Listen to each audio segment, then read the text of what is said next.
वहां उस टाइम तो बड़ा रोला डाला था कि इनको रिजर्व दे दिया गया, लेकिन अब बाकी टीमें कहेंगी दो दो दो, इकोसिस्टम मिलेगा, हम सबको माल मिलेगा, माल मिलेगा, इसलिए इनको दो।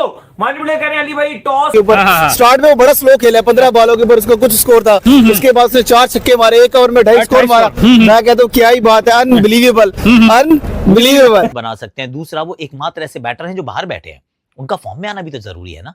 ऐसा थोड़ी ना हो सकता है कि आप बाहर एक खिलाड़ी बैठा उसका फॉर्म है ही नहीं, नदारद है। Time will Pakistan field first, क्या कहेंगे दाऊद साहब आप? देखिए ये अभी तो कहना बड़ा मुश्किल होगा, पर मुझे लगता है कि पाकिस्तान को बैटिंग करनी चाहिए पहले। इंडिया के खिलाफ चेस करना बड़ा मुश्किल होता है। इसके बाद नीचे से आके जिस तरह हार्दिक पांड्या ने पारी के लिए संजू सैमसन आया, उसका तो यार इतना प्यारा ग्रिप कर रहा था ना, मतलब कि ऐसे बैट को लग रहा था, देखने का मजा आ रहा था। मुझे उसकी समझ नहीं आउट कैसे हो गया। एब्सोल्युटली एब्सेंट है, तो अब वो नहीं चाहते। तो अगर अभिषेक नहीं खेलते, संजू खेलते हैं, I really hope Sanju scores the runs.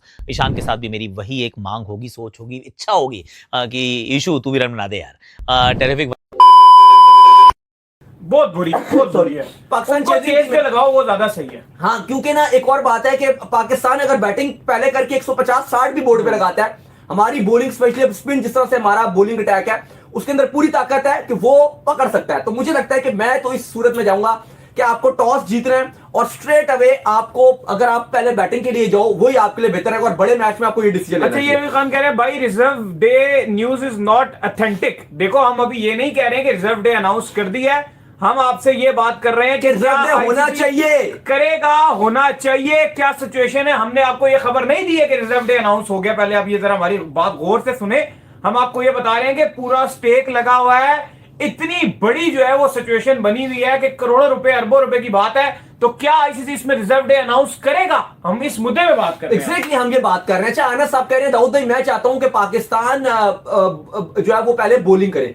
देखिए मसला ये आ जाता है कि जो चेज है हमारा, हम नीदरलैंड जैसी टीम के अगेंस्ट भी हम, अगर आप देखो तो एक छोटे टोटल में भी हम फंस जाते हैं और पाकिस्तान फंस जाएगा। और प्लस अगर आप देखो, हम मैं भी, अगर आप मुझसे कहोगे कि रात को ड्यू फैक्टर आ रहा है, वो मसला नहीं है। लेकिन पाकिस्तान की अगर आप टीम देखो तो आई थिंक उनको वही सूट करता है कि अगर आप टॉस जीतते हो तो आप उसके बाद पाकिस्तान पहले बैटिंग कर ले तो वो बेहतर रहता है, फाइट भी दे जाता है।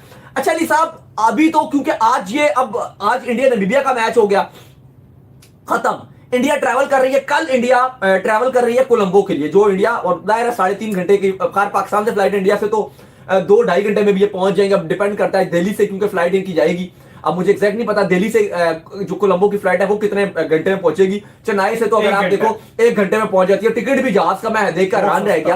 यहाँ से हमने टिकट बुक करवाया था इंडिया पाकिस्तान का, तो हमें तकरीबन 2.25 लाख रुपए का पड़ा था टिकट यहाँ पिंडी से, हाँ इस्लामाबाद से, और हमें कराची थ्रू गए थे, तो हमें ठीक है, हम बिल्कुल क्लोज डेट्स में गए थे।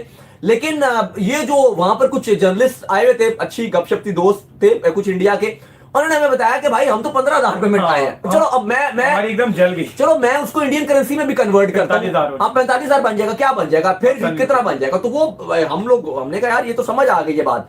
तो अली साहब इस सिनेरियो में इंडिया तो कल पहुंच रहा है, कल वो कोलंबो पहुंचेंगे। अब सबसे बड़ा जो इशू आ रहा है वो ये कि 3 छक्के उसने इतने प्यारे और खूबसूरत 3 छक्के मारे, एक ही ओवर में लगातार उसने छक्के मारे। तो उसके बाद जो है जो क्लच पांड्या है, वो तो आपको पता है जब भी उसकी बैटिंग है, ये वो अपना थोड़ा बहुत जलवा दिखा के जाता है। तो इसलिए जो है ना पाकिस्तान को रेडी रहना चाहिए 15 को। अब मुझे तो लग रहा है हम पिल जाएंगे, अब देखते हैं हमारे साथ क्या होता है। ईशान किशन के बारे में मैं यही कहूँगा, देखिए ये चीज़ है, जब आप डोमेस्टिक से ना पूरा होकर आते हैं, यानी जब आप रगड़ा खा के आते हैं निचले लेवल पे, इंटरनेशनल लेवल पे परफॉर्म किया लेकिन वो रिकॉग्निशन नहीं मिली, दोबारा से डोमेस्टिक में गए, लीग्स खेले, डोमेस्टिक टूर्नामेंट्स खेले, वहाँ पे हाईएस्ट रन स्कोरर बने, as a captain domestic tournaments भी जितवाए, और एक प्रोसेस के साथ है। और जब आप प्रोसेस के साथ आते हो तो फिर ऐसी धुएंधार बारी देखने को मिलती है, फिर आपकी मेहनत जरूर रंग लाती है। और इस तरह का ईशान किशन मेरे ख्याल में अगर T20 वर्ल्ड कप के एंड पे हाईएस्ट रन स्कोरर में से होगा तो इसमें कोई हैरानी की बात नहीं। वर्सेस पाकिस्तान तो लेट्स सी क्या होता है। बिल्कुल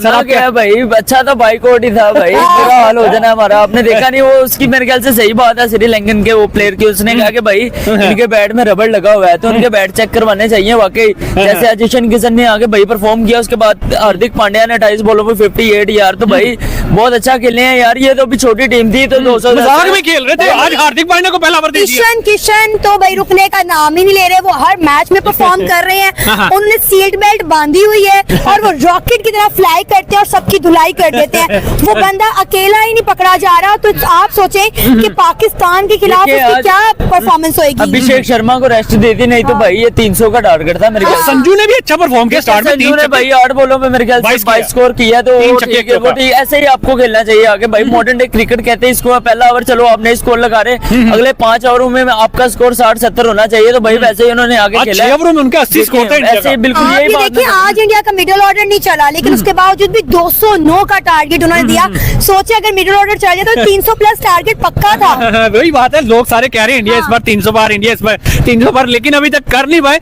लेकिन नो डाउट गुड वो परफॉर्मेंस। पाकिस्तान के खिलाफ ही ना कर दे 300 बार। देखिए पाकिस्तान का बहुत बुरा हाल होने वाला है, ठीक है, तो इंडिया ने बहुत बुरा हाल करना है इस दफा मेरे ख्याल से। मैं पाकिस्तानी किस प्लेयर की तैयारी करें? पाकिस्तानी भाई सूर्या सारे की, प्लेयरों हार्दिक की की, तैयारी अभिषेक की हुई की। है, उन्होंने सारों की तैयारी की हुई है पाकिस्तानी प्लेयर्स की, ठीक है, तो भाई पाकिस्तान ने इनकी पता किसकी तैयारी की है? अभिषेक शर्मा की सिर्फ। शर्मा हमारे जो है वंस अगेन पहले मैच में रन्स नहीं बने थे, इनका भी तो पहला विश्व कप है ना, इनके रन्स बनना भी जरूरी है, तो ये रन्स बना ले, रिंकू रन बना दें, Dube, Hardik Pandya, I mean just I want कि बैटिंग में हम जब बैटिंग करें तो ऐसी कमाल करें कि यादगार हो जाए, और जो एक मैच था वो एकदम माइनर ब्लिप की तरह पीछे भी बीत जाए और हम उसके बारे में दोबारा चर्चा ना करें।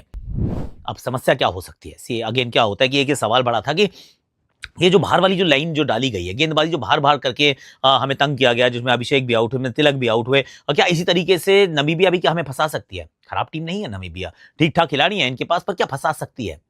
मैंने ना एक अच्छा से एक इनसाइडर बनाया मैंने कि भाई क्यों फंसे थे और अब क्यों शायद नहीं फंसेंगे दिल्ली के मैदान पे, क्योंकि पिच होगी सपाट। हाँ, जरा 1.5 मिनट का है इनसाइडर, देखो वापिस और फट से थोड़ा सा अपग्रेड कर रहे हैं हम ना आकाशवाणी को।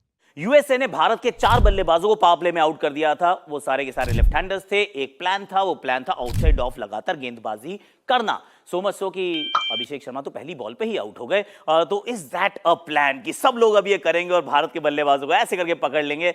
आई थिंक ये समझना जरूरी है कि ऑफ साइड पे रन्स बनाने के लिए क्या चाहिए होता है। आपको टॉप हैंड से सारा काम करना पड़ता है। It's all about timing. आप जोर से नहीं मार सकते, क्योंकि जोर से मारने के लिए आपका बॉटम हैंड यूज होता है, और जब आप जोर से मारते हैं तो इस तरफ मारते हैं, आप जोर से उस तरफ शॉट्स नहीं मारते हैं। तो फिर रणनीति सही है ये, लेकिन ये रणनीति सही है जब पिच थोड़ी सी धीमी हो और जिसमें थोड़ी सी फंस के आ रही हो, जैसे वानखेड़े में हो रहा था। तो ऐसे में आपको टाइमिंग नहीं मिलती। जब टाइमिंग नहीं है तो प्लेसमेंट नहीं है, प्लेसमेंट नहीं है तो रन्स नहीं है, और फिर वो जो फील्ड भी आपने सजाई, 2 fielders in the deep outside off की line, it is actually a good plan, पर ये बार बार नहीं होगा। और बाकी टीम्स ने भी ट्राई किया है, ऐसा नहीं कि साउथ अफ्रीका, न्यूजीलैंड, इन सब ने कोशिश की थी अभिषेक शर्मा के सामने या ईशान के सामने या तिलक के सामने वहां डालने की, पर आप जवाब ढूंढ लेते हैं, और जब वहां 2 चौके पड़ते हैं ना, तो फिर सडनली आप स्टंप्स में आते हैं, and then you can start exploiting in that direction as well.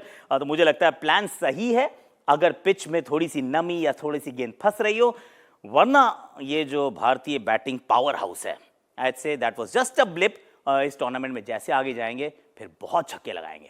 हाँ चलो जी, आ गया वापस, थैंक यू सो मच। कैसा लगा? वो अलग से शूट किया था, ऐसे भाई ने जाके एकदम अच्छे से बनाया था। बताना जरूर अगर ऐसा आपको चाहिए हो थोड़ा बहुत कंटेंट के अंदर थोड़ी सी और अपग्रेडेशन, तो डू लेट मी नो। उसके बाद अब गेंदबाजी की अगर बात करें, क्योंकि वो एक महत्वपूर्ण पक्ष है, बुमराह मे और मे नॉट बी अवेलेबल। अब सारी सवाल ही आ रहा है कि अवेलेबल होंगे नहीं होंगे, इसकी कोई गारंटी नहीं है। अगर बुमराह अवेलेबल होते हैं तो आप उनको खिलाएंगे, पर उसके साथ जो बड़ा सवाल आएगा कि क्या आप